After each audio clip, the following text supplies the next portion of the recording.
மீண்டும் இவர்களெல்லாம் ஆட்சி அமைக்கவில்லையா? வெற்றி தோல்வி என்பது சகஜம். மீண்டும் அனைத்து இந்திய அண்ணா திராவிட முன்னேற்ற கழகத்துடைய ஆட்சி எந்த நேரத்திலே தேர்தல் வந்தாலும் மீண்டும் அம்மாவுடைய ஆட்சியை அண்ணன் எடப்பாடியார் அவர்கள் அமைத்தே தருவார்கள். இது அனைத்து இந்திய அண்ணா திராவிட முன்னேற்ற கழகத்துடைய தொண்டர்களுடைய உறுதிப்பாடு என்பதை தெரிவித்துக் கொள்கிறேன். நன்றி, வணக்கம். நான் இந்த கட்சியினுடைய குரடா இருக்கேன். எனக்கு எந்த மாவட்ட செயலாளர்கள் பரிந்துரை பண்ணார்களோ அவங்க தான் அதுக்கு ரிஸ்க்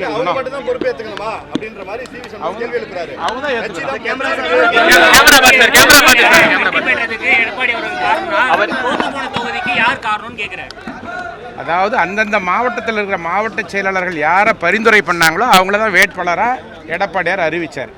அப்போ மாவட்ட செயலாளர் சொல்கிற வேட்பாளர் தகுதியான வேட்பாளர் இருந்தால் ஏன் அவங்க தோல்வி அடைய போகிறாங்க? உதாரணத்துக்கு திருவண்ணாமலை தெற்கு மாவட்டத்தில் 2 தொகுதிக்கு நான் மாவட்ட செயலர், ஒன்று கலசப்பாக்கம், இன்னொன்று செங்கம். கலசப்பாக்கத்தில் நான் ஜெயிக்கிறேன். நான் பரிந்துரை சென்ன செங்கம் வேட்பாளர் தகுதியான வேட்பாளர்ன்றதுனால எடப்பாடியார் அவரை வேட்பாளர் அறிவித்தார். அந்த வேட்பாளர் வெற்றி பெறார். அதுக்கு நாங்கள் எல்லாம் ஒற்றுமையாக வேலை செஞ்சு ஜெயிக்க வச்சோம். அந்தந்த மாவட்டத்தில் அவங்கவுங்க ஒற்றுமையாக வேலை செஞ்சுருந்தால் நிச்சயமாக இந்த கட்சி ஆட்சிக்கு வந்திருக்கும். இதான்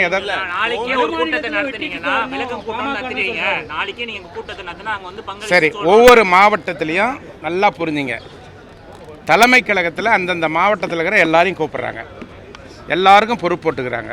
எல்லா எம்எல்ஏயும் கூப்பிட்டாங்க, எல்லா எம்பியும் கூப்பிட்டாங்க. மாவட்ட செயலாளர்கள், ஒன்றிய செயலாளர்கள், நகர செயலாளர்கள், செயற்குழு பொதுக்குழு உறுப்பினர்கள் உட்பட கழகத்தினுடைய சார்பணி நிர்வாகிகள் உட்பட அனைவரையும் கூப்பிட்றாங்க.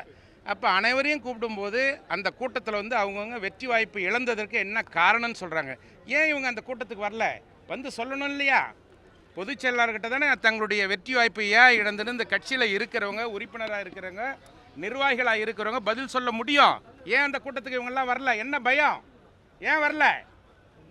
அந்தந்த மாவட்டத்தில் இருக்கிற நிர்வாகிகள், ஒன்றிய செயலாளர்கள், நகர செயலாளர்கள் இவர்கள் மீது குற்றம் சொல்வார்கள் என்று பயந்து அந்த கூட்டத்திற்கு வரவில்லை. பொதுச் செயலாளர்கள் கூட்டிய கூட்டத்திற்கு வருவதற்கு உங்களுக்கு என்ன பயம்? ஏன் வரவில்லை? செய்த தவறுகளை மறைப்பதற்காக பொதுச் செயலாளர்கள் மீது தொடர்ந்து குற்றம் சொல்லி வருகிறார்கள். இது கண்டிக்கத்தக்கது.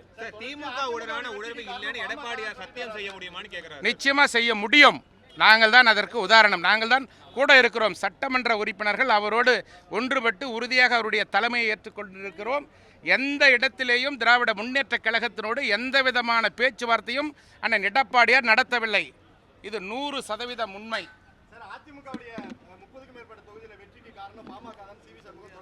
அண்ணன் எடப்பாடியார்களுடைய உழைப்பு, கூட்டணி கட்சியினுடைய பலம், இதுதான் வெற்றிக்கு காரணம்.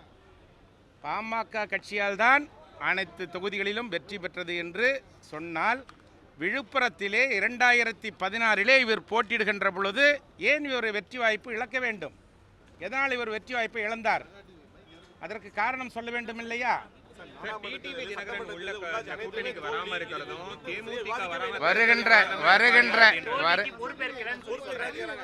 வருகின்ற எந்த தேர்தலாக இருந்தாலும், அது உள்ளாட்சிக்கான தேர்தலாக இருந்தாலும் சரி, அல்லது இடைத்தேர்தலாக இருந்தாலும் சரி, ஒரே நாடு ஒரே தேர்தல் மூலமாக வர இருக்கின்ற நாடாளுமன்ற தேர்தலாக இருந்தாலும் சரி, அல்லது சட்டமன்ற தேர்தலாக இருந்தாலும் சரி, அண்ணன் எடப்பாடியார் தலைமையில் அனைத்து இந்திய அண்ணா திராவிட முன்னேற்ற கழகம் மீண்டும் தமிழகத்திலே அம்மானுடைய ஆட்சியை அமைக்கும் என்று உறுதியோடு தெரிவித்துக் கொள்கிறோம்.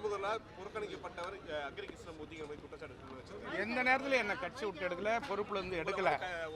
மாண்புமிகு அம்மா அவர்களால் மாவட்ட செயலாளர் பொறுப்பில் இருந்து நீக்கப்பட்டவர். மீண்டும் அண்ணன் எடப்பாடியார் அவர்கள் தான் அவருக்கு மீண்டும் தொகுதி மாற்றி சட்டமன்ற தேர்தலிலே போட்டியிடுவதற்கான வாய்ப்பினை தந்தார்கள். மாவட்ட செயலாளர் பதவியை மீண்டும் தந்தார்கள்.